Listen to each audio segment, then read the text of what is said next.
Volume 9. Capítulo 186, em comemoração de Natal, o presente do Papai Noel San. A todos os Riajus, e também aos aldeões da Vila da Solidão, a todos. Feliz Natal! Parte 1. Pessoas vestidas com roupas coloridas, criaturas misteriosas, os mascotes, gritos que continham alegria e emoção, efeitos sonoros e música que ressoavam em vários pontos. Aquele lugar, que parecia irreal e extraordinário, era um certo parque temático famoso. A estação era o inverno. Além disso, hoje era o dia em que o final do ano logo chegaria, era Natal. Era natural que houvesse mais casais do que o habitual, mas também havia pessoas que vinham com sua família ou amigos. Todos vieram em massa para apreciar, até ficarem completamente satisfeitos, esse parque temático que havia sido reformado por um tempo limitado, pintado na cor do Natal. O parque temático, que reuniu um número tão grande de visitantes que fez a gerência explodir em uma risada, foi visitado por um grupo um pouco especial. Era um grupo que consistia em um homem e 8 garotas e mulheres bonitas. No ombro daquele homem havia uma garotinha com olhos cintilantes. Não era preciso dizer que esse grupo era Hajime e suas esposas, Yui, Shia, Chio, Kaori, Shizuku, Remiya, Aiko e Liliana. Shu e Sumire tinham trabalho. Também não era preciso dizer que os dois estavam derramando lágrimas porque não poderiam ir. A propósito, no momento atual, Liliana ainda não conseguia se separar do reino, então ela costumava ficar no castelo. No entanto, nessa tão esperada noite santa, seria muito cruel deixar Liliana sozinha, então Hajime abriu um portal e sequestrou a princesa que estava no meio do trabalho. No momento, usando o sistema para converter eletricidade em energia mágica, Hajime construiu um gerador de energia elétrica geotérmica pessoal no subsolo para que ele pudesse converter energia mágica quando quisesse. O número de vezes que eles podiam se locomover entre Tortus e Terra havia aumentado, então não havia nenhum problema específico em fazer isso. Papai, papai. Lá, vamos lá, Nano. Aquele com tubarão-san fazendo ao. Sim, sim. Embora esteja frio aqui, você escolheu justo a atração na água, 1. Isso é por causa do traço da raça de Miu? Miu estava de carona no ombro de Hajime, suas pernas balançando para frente e para trás enquanto ela gritava alegremente. Sua cabeça estava coberta com um fofo chapéu natalino, e sua figura estava usando uma mini saia natalina. Suas pernas estavam enroladas em meias brancas, e suas botas eram brancas com um pompom preso. Cada vez que suas pernas se moviam, eles tremulavam. Com cabelos loiros esmeralda que caíam do chapéu de Papai Noel, seus traços gentis e bem ordenados herdados de sua mãe, sua alegria inocente e sua bajulação total por seu papai faziam essa garotinha se destacar, apesar de todas as onéis ao redor do papai. Os olhares das pessoas ao redor foram atraídos na direção dela, e quando a viram, não puderam se conter e suas expressões relaxaram de forma calorosa. Assim como a Miu Noel desejava, o papai Hajime estava indo em direção à atração aquática, onde eles teriam uma aventura em um rio, onde um tubarão gigante estava à espreita. Enquanto esperavam, os outros visitantes continuaram olhando de relance para a bela aparência de Yu e das outras, e no entanto, não aconteceu nada disso. Devido a um artefato que obstruía o reconhecimento das pessoas, o ambiente não estava prestando atenção ao belo grupo feminino. Em troca, eram os olhares do grupo feminino que vagavam inquietos. Especialmente Liliana, cuja familiaridade com esse mundo ainda era pequena.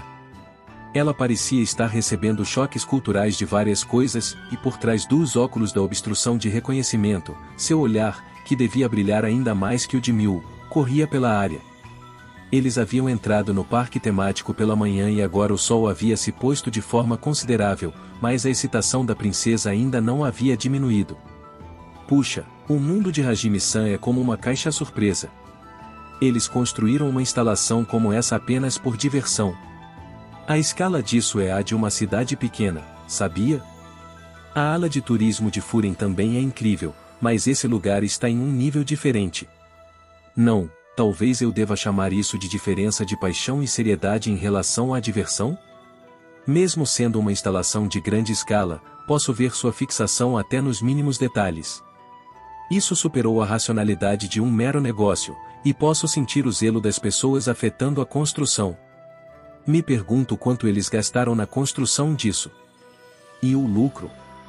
O número de visitantes por ano? O desenvolvimento no futuro? O proprietário desta instalação é um comerciante comum e não, o proprietário é uma corporação, não é? Se isso puder ser gerenciado pelo país, não, se o aspecto substancial for deixado para Furin enquanto o país se tornar o parceiro contratual. Parecia que Liliana estava ficando animada em um ponto que estava um pouco desconectado com o objetivo da visita.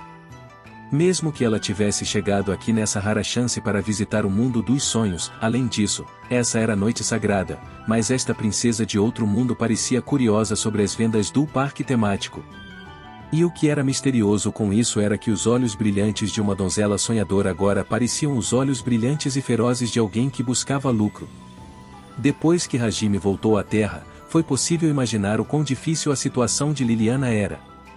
Ela que foi deixado para trás estava trabalhando, por isso, se perguntássemos se isso poderia ser diferente, talvez não houvesse o que fazer, mas talvez ela tivesse sido negligenciada um pouco demais. Hajime, Yu e as outras estavam enviando olhares externos misturados com pena para a princesa. Enquanto isso acontecia, a vez do grupo chegou.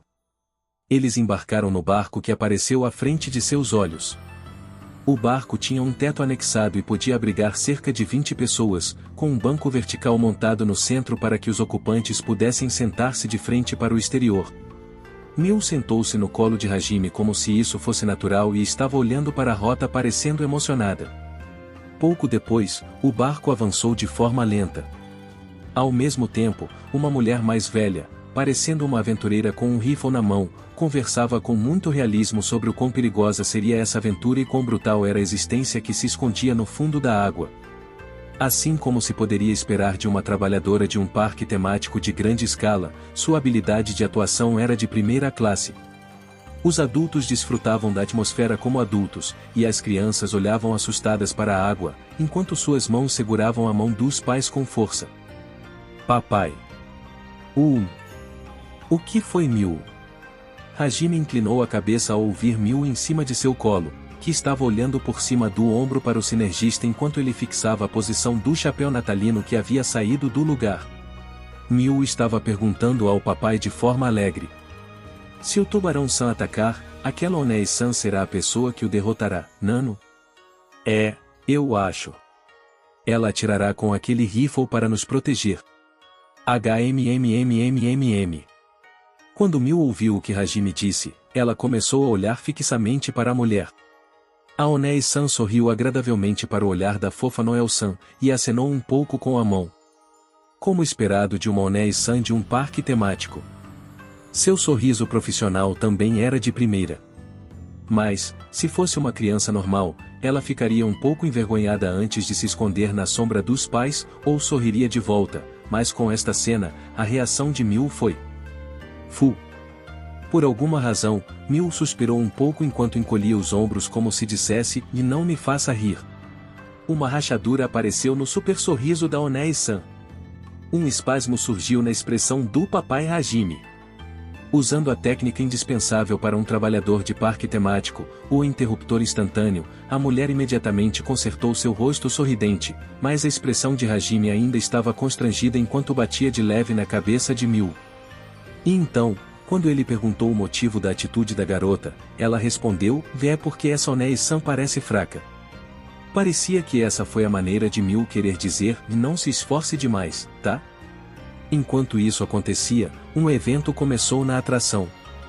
Na superfície da água, havia uma barbatana que estava começando a aparecer. A Onei-san então disparou um tiro de aviso com seu rifle. Era uma arma falsa, sem balas, mas um respingo de água ocorreu com a sincronia correspondente.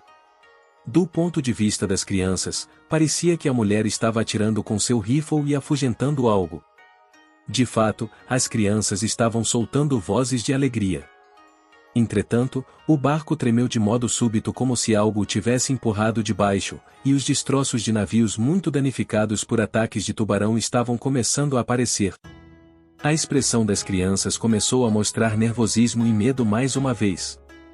E esses sentimentos atingiram o pico quando um tubarão gigante com sua mandíbula gigante se abriu muito e saltou da superfície da água. Uá! Kiaia! Entre aquelas vozes excitadas e retumbantes, Aonei-san repeliu o tubarão gigante com seu rifle. Contudo, o barco trêmulo a fez escorregar e cair. Parecia que seu tornozelo estava torcido, se é claro que era parte da encenação. Então, dizendo que ela não podia disparar com o rifle assim, ela chamou a multidão: alguém precisa me ajudar. De modo natural, quem iria cooperar seriam as crianças pequenas. Vá em frente, Miu. Você também pode ir lá.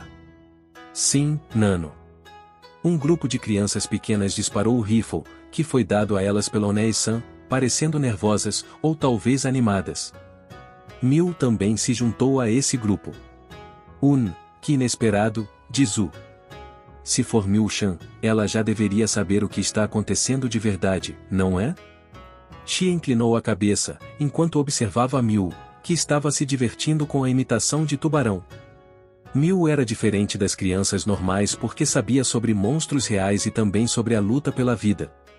No entanto, a figura da garotinha, que estava mesmo empolgada com isso, independentemente de tudo isso, era um pouco estranha. Fufu. Claro que Miu entende o que está acontecendo. Mas, a estranha diversão de uma experiência perigosa com segurança garantida fez com que ela sentisse que era algo incomum e interessante. Nos últimos tempos, ela está se envolvendo em jogos de batalha, isso é um pouco preocupante. Há também nosso treinamento, e também o fato de ela ficar desacordada até tarde da noite. A falta de sono para crianças pequenas causará uma má influência no seu crescimento. Hajime-kun, isso não é bom, a menos que você a repreenda com firmeza, entendeu? Papai Hajime estava sorrindo sem graça para o aviso de Aiko enquanto assentia. Isso também era algo com o qual o sinergista passou a se preocupar. É a vez de Miu-chan agora. Deixe a câmera comigo. Miu-chan lutando com um tubarão gigante, eu vou capturar isso em uma foto perfeita.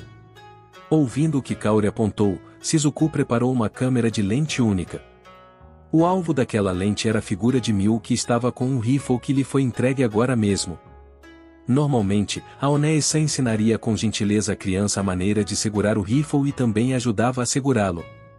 Então, mirando no momento em que o tubarão pulava, ela dizia: vê agora. Atire.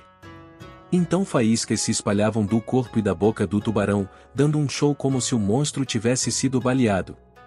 Porém, a pequena Noel que recebeu o rifle era uma garotinha super familiarizada com a fumaça da pólvora, faíscas e armas de fogo em outro mundo. Além disso, agora ela era uma garotinha treinada que havia sido forjada por todas as Aonei-sans trapaceiras e seu papai Rei Demônio. Dessa forma, no momento em que Miu recebeu o rifle, ela o girou com um movimento familiar e o colocou no ombro antes de voltar o olhar para a superfície da água. As mãos da mulher que iam apoiar a criança pequena ficaram perdidas no ar. Aquela figura que carregava um rifle comprido parecia estranhamente apropriada para a pequena Noel de minissaia, o que fez os olhos dos visitantes piscarem de forma involuntária. Shizuku preparou o obturador 1 da câmera.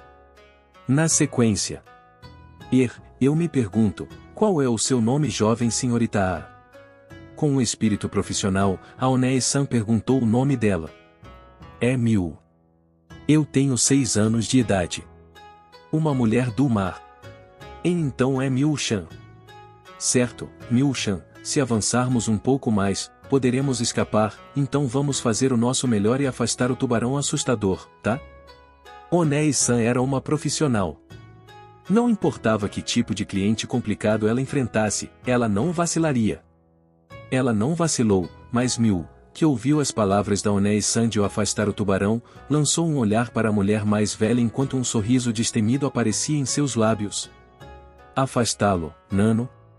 Isso também não é ruim, mas e ninguém vai se importar se que eu acabar com o tubarão, certo? Não, isso será um problema. Aonei-san respondeu com franqueza. Mas, no momento seguinte, o tubarão gigante pulou de repente enquanto levantava a água com ele. Miu preparou seu rifle no mesmo instante. Ela colocou a coronha 2 sobre o ombro, a mão esquerda apoiada no cano e a visão alinhada com a mira traseira. Ela realmente parecia saber o que estava fazendo. Os olhos da Aonei-san estavam começando a vagar para longe. As crianças estavam levantando vozes de admiração. Os adultos estavam dirigindo olhares complicados para Hajime e as outras, que eram os guardiões de Miu. Naquele barco, que estava aos poucos se tornando caótico, a adorável frase da pequena Noel ressoou. Eu vou explodir sua cabeça, Nano. O efeito sonoro de Odopan ressoou e faíscas se espalharam dentro da boca do tubarão gigante. O tubarão gigante desapareceu na água. A luz também estava desaparecendo dos olhos da Oneie-san. A voz dos adultos aplaudindo as crianças já estava desaparecendo. Em meio a tudo isso, Miu, que girou o rifle com um gesto experiente, antes de apoiá-lo em seu ombro, um momento mais tarde, mostrou um polegar para cima de forma resoluta. No barco, onde várias coisas haviam desaparecido, sons implacáveis de cliques de obturador estavam ressoando. Parte 2. Oh, está começando, Nano. O sol já havia afundado por completo, no entanto, a luz deslumbrante do parque temático que se espalhava, como para exterminar a escuridão da noite, iluminava Miu, que estava de bom humor. No ombro de Hajime, Miu estava apontando para o grupo principal do desfile.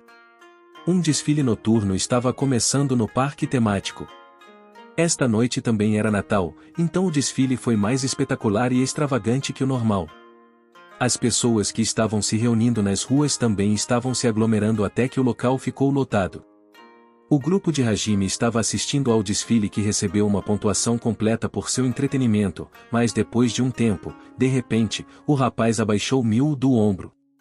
E então, o sinergista colocou a intrigada Miu no ombro de Tio. Se fosse Tio, cuja altura era um pouco menor que a de Hajime, a garotinha ainda seria capaz de assistir ao desfile. Hajime trocou um olhar com Miu e as outras. Para esse dia, ele havia preparado várias coisas e fez acordos com as outras de antemão. Por isso, Hajime pretendia se afastar desse local. Miu. Papai vai sair um pouco para fazer algumas coisas. Voltarei em breve, então espere um pouco aqui. Sim, Nano. Hajime sentiu que algo estava puxando para trás, olhando para Miu, que fez uma expressão um pouco solitária, mas ele conseguiu se afastar. Hoje era o primeiro grande evento de Natal para Miu. Eles não chegaram a tempo para o Natal anterior, porque haviam retornado à Terra e não havia tempo, então fizeram apenas uma pequena festa para a família. Por isso, não importava o que papai Hajime quisesse fazer por causa de sua amada filha. O rapaz entrou na multidão e desapareceu. Miu olhou para a figura dele quando ele saiu, mas foi incentiva por Yu e as outras até que seu olhar retornasse ao desfile. Um sorriso alegre retornou na mesma hora ao seu rosto, mas, como esperado, quando seu amado papai não estava com ela, a garota parecia incapaz de apreciar o evento por completo. Mas essa tristeza também foi imediatamente eliminada. Blém, blém, blém, blém. Sons de sinos podiam ser ouvidos. Todos pareciam pensar que era um som do desfile, mas esse som estava ficando mais alto, o que levou as pessoas a ficarem confusas enquanto inclinavam as cabeças. Sim, o som dos sinos que estavam ficando cada vez mais audíveis vinha do alto. Como se fossem guiados por uma fonte desconhecida, as pessoas começaram a olhar para cima, e ali estava. Ah, aquele é o Papai Noel-san. Um garoto em algum lugar apontou enquanto levantava a voz. Seguindo para onde o garoto apontou, as pessoas olharam para cima e elas levantaram vozes de "Vé, impossível, está voando." Ou "Renas. De verdade. Incrível." E assim por diante. Sim, para onde o garoto estava apontando, havia a cena de renas puxando um trenó que Papai Noel estava usando, planando pelo céu.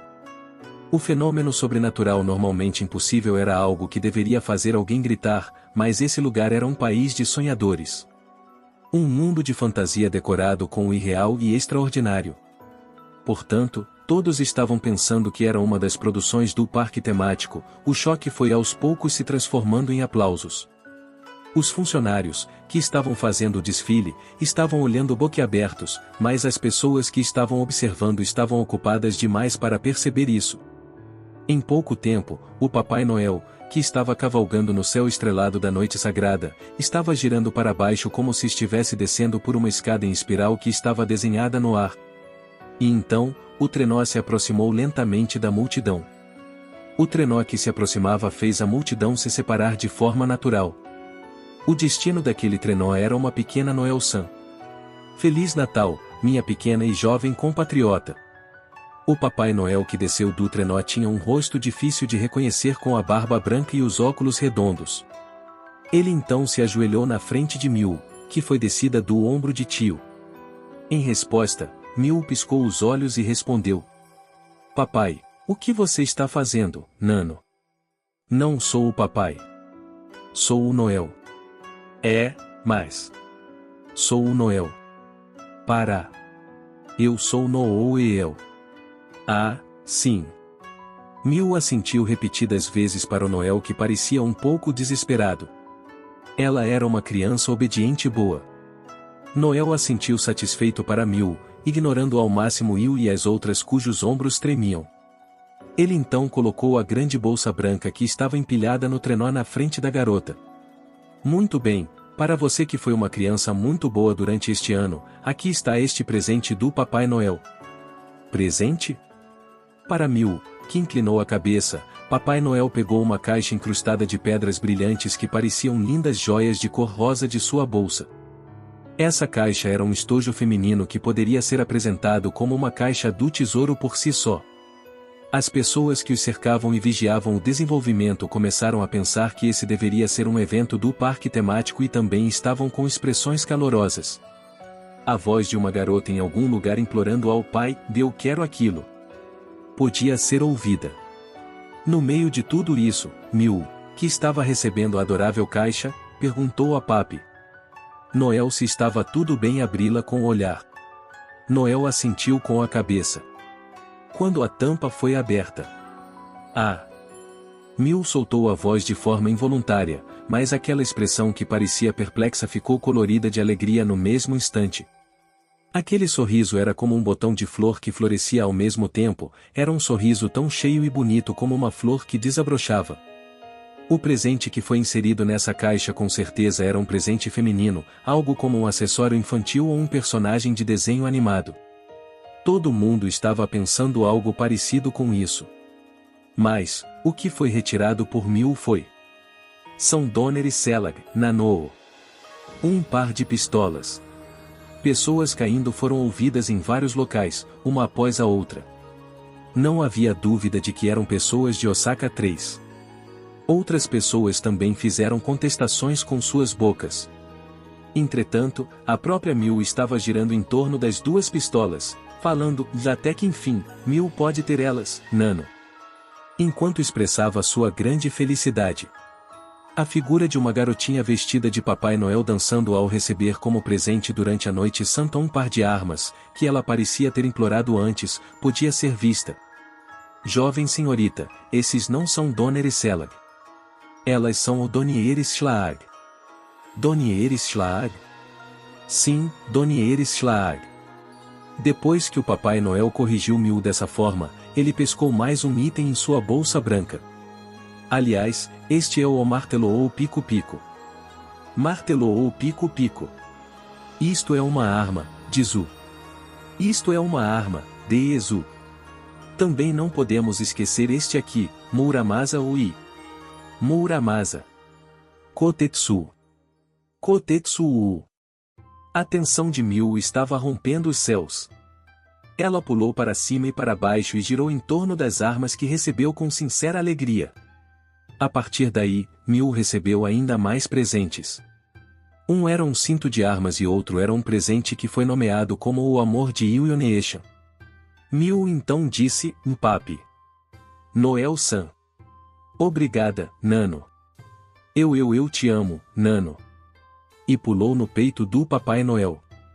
Depois disso, do outro lado da multidão de pessoas estupefatas, figuras que pareciam ser a equipe de segurança apareceram. Noel, que confirmou o surgimento desses funcionários, imediatamente embarcou em seu trenó, e então ele estalou as rédeas e voltou ao céu mais uma vez. No meio de tudo isso, todos estavam com uma mesma pergunta: como diabos aquilo está voando? Enquanto Papai Noel tomava o próximo passo para que Mew e as outras não se incomodassem com a segurança. Feliz Natal! Dizendo isso, muitos paraquedas foram jogados do trenó. A quantidade absurda de paraquedas que caíam do céu estava toda ligada a presentes de Natal. Sem dúvidas, havia presentes que consistiam em brinquedos ou bichos de pelúcia e até alguns acessórios ou sistemas de jogos. Todos os tipos de presente estavam chovendo do céu. Quando as pessoas confusas ouviram uma voz muito clara que dizia: "Esses são humildes presentes do parque. Por favor, fiquem à vontade para pegá-los." Eles levantaram uma voz alegre de "Sua!" e correram em direção aos paraquedas. Como as pessoas estavam se empurrando umas contra as outras, Will indiferentemente as protegeu com magia, para que nenhum acidente acontecesse. A propósito, o número de presentes era obviamente demais para ser carregado no trenó, mas todos ignoraram isso no meio da comoção. Eram presentes do Papai Noel que estavam guardados em um trenó conduzido por adoráveis renas. A atmosfera do lugar poderia ter feito a mente deles pensar em quem se importa com coisas triviais. Embora, se soubessem que aquelas renas eram na realidade ceifadores que estavam totalmente carregados com armas em seus interiores e eles entrariam em pânico. Neste mundo, havia algumas coisas que era melhor não se saber. No dia seguinte, não foi preciso dizer que o parque temático se tornou uma grande notícia nos jornais. Também não era preciso dizer que a produção sofisticada e a generosa oferta de presentes aumentaram as vendas do parque, enquanto os superiores procuravam quem era aquele Papai Noel, com olhos sedentos de sangue. A expressão feliz da pequena princesa da família Nagumo também fez com que todos na família se contorcessem com sua fofura. No entanto, sua figura dormindo junto com as pistolas e um martelo de guerra, chicote Kodachis, enquanto esfregava a bochecha neles, era... Foi ele quem lhe deu esses presentes, mas agora o papai Hajime estava com uma preocupação complicada, e isso é realmente bom, para minha filha? Nota do autor, Ryu Shirakomi. Muito obrigado por ler essa história. Muito obrigado pelos pensamentos, opiniões e relatos sobre erros de ortografia e palavras omitidas.